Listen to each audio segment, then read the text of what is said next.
I'm not actually going to write a response here. I would assume that your response to me would be written, but I'll just comment briefly on the difference between the first and the second answers that we've given through the first two requirements and which customer I think has been complaining. I've got in yellow here what the indirect cost allocation would be if we used a more detailed activity-based approach, and then the green has a single cost pool approach.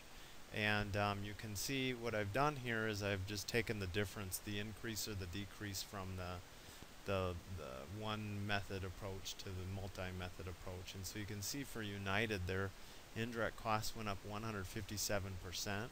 Holden's went down 11%, and Leland's went up 10%. So obviously my response would be, I would assume it was Holden that was complaining their costs were too high, and rightfully so. We were allocating some of the overhead to them that should be allocated to some of the other products that we're producing based on the consumption of resources they were taking in other departments.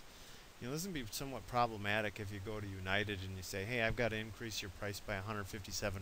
They'll probably say, thanks, but no thanks. We'll go find another supplier to produce your product for us. So, but it makes no sense for a company to produce a product at a loss or at a very low margin. You're just wearing your machines out at that point. It doesn't make any sense. So, maybe you could go and work with that customer and say, can we phase in this increase cost, and you can explain it to them and tell them why there's a change and why it's so drastic, and it is what it is. And most salespeople won't want to just see a customer walk out the door, but we can be fairly confident that if we don't raise the price, the alternative is we work on lowering our costs somehow. So if you look at United, you say, is there any way, you look at where most of those costs are coming from. A lot of them are from CAD. Some are from machine hours. You say, look, why are we spending so much time designing this stuff? Can it be reduced? And if it can be reduced, it reduces their costs, and so on and so forth. You do the same thing with the engineering hours and the production hours. Try to find some way to streamline how this product is made, and that'll lower your costs.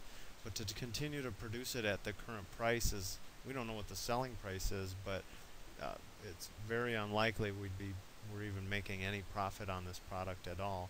On the flip side, you're wondering, well, should I decrease my price then to Holden? And perhaps there's justification for reduced price. I'm not sure I would offer all the 11% sales price reduction.